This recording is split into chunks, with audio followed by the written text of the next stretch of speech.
Hello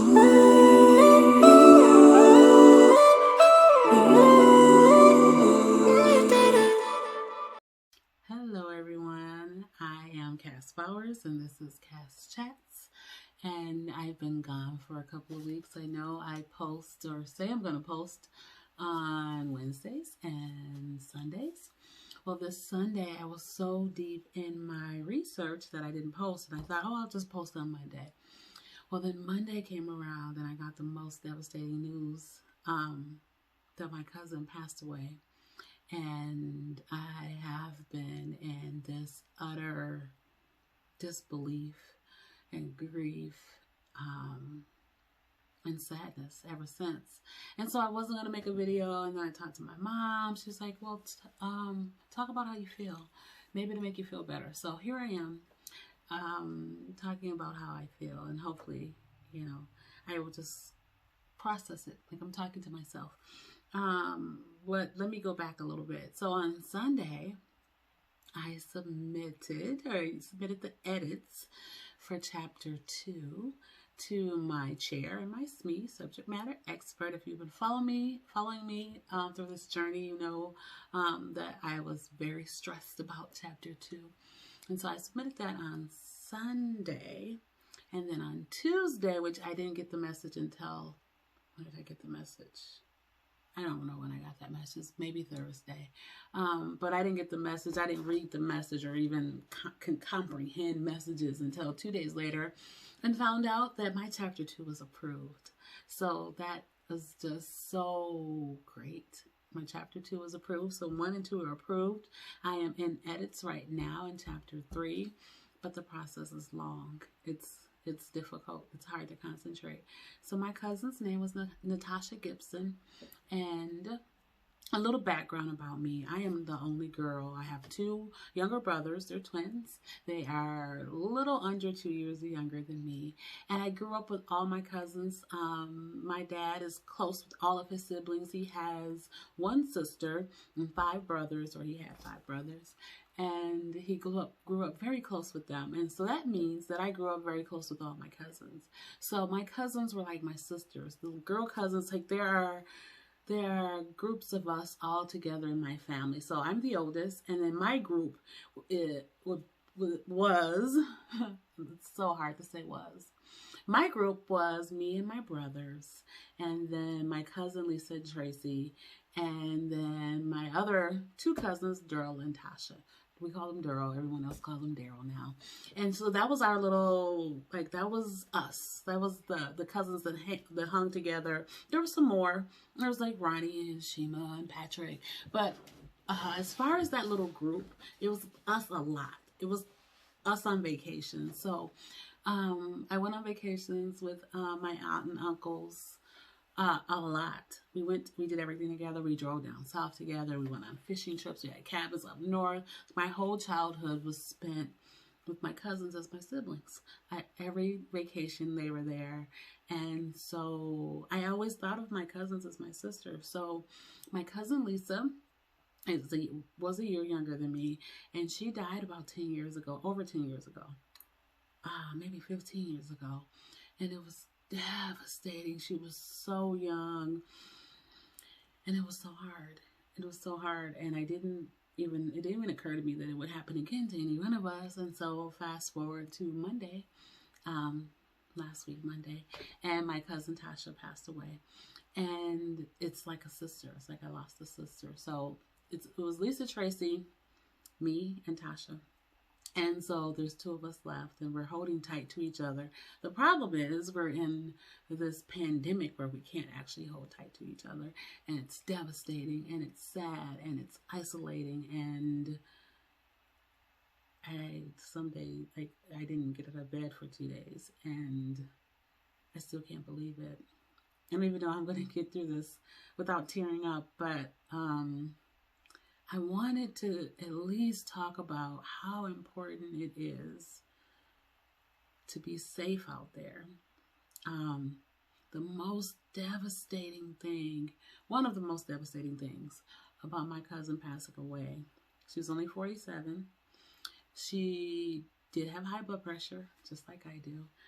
She also had diabetes, which I don't, but she knew that, and she was being very, very careful. And she was so scared of COVID. She was taking all the precautions, but her husband worked at a place where he had to still go. He was an essential worker, so he still had to go. And they had all kinds of, like, I spoke to him, and they had all kinds of sanitation stations, and he was being very, very careful. He kept, like, there was like rounds and rounds of folks that were getting COVID, and he kept missing it. And then he got it, and he passed it on to his wife and his children. And right now, he is devastated. He feels so guilty, which is not his fault at all. No one is blaming him. No one expected him to do anything differently than he did. We all still love him very much, and we love those girls, and there's no one blaming him except for himself. But it's sad. It's sad to know that he's living with this guilt that he really shouldn't. But I mean, wouldn't we all? And also, he told me, he talked to me, we talked for a very long time, and he said he did everything in his power to make sure she was okay. He bought her all the things that they say to buy when you have COVID. He checked on her every day. He checked her number, her blood sugars every day. He did everything he was supposed to do. And when her blood sugar shot up to 383, he was getting her dressed to take her to the hospital. And she said, I got to go to the bathroom. And so she went to the bathroom. Well, he helped her to the bathroom, him and his daughter. Their daughter was 17.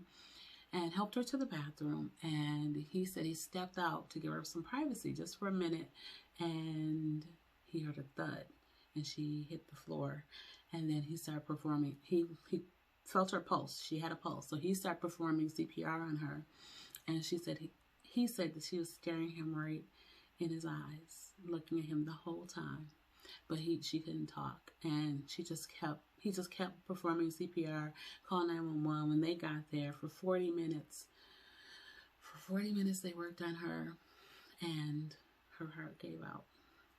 And this is just devastating. Like, to hear the story, to even get through the story without breaking down is a miracle. But the fact that her heart gave out, it makes sense, because she has such a big heart. And he said, like, the tears are coming. And he said, she loved us so hard. She loved it. I love my wife, but she loved us so hard. And that is so true. She had the biggest heart. She loved so hard. And now we're all heartbroken. And it's so hard to be on this side of the world without her. But here we are. So all of those people that are going about their life, not taking this seriously, not wearing their mask, not social distancing, they're helping to spread this thing around. They're not helping to stop it. And no, yes, there's a vaccine, and it's going to help, and the numbers are falling, but it's too late for Tasha. And I don't know what to do with that. I can't reconcile in my brain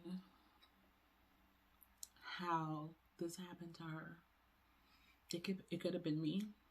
It could have been my parents. It could have been my daughter. It could have been a number of people that I know. And I'm just sad, and I'm disgusted, and I'm angry that there are people, especially people in politics, legislators and politicians, that aren't taking this seriously enough, that didn't stop this long ago. It's been nearly a year. And here we are, still grieving. So many people are grieving. And it hasn't changed their mindset.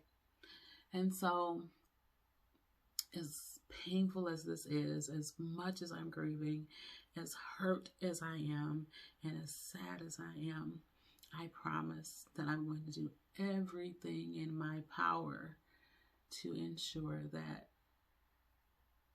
this thing is going to be over, and that any politician that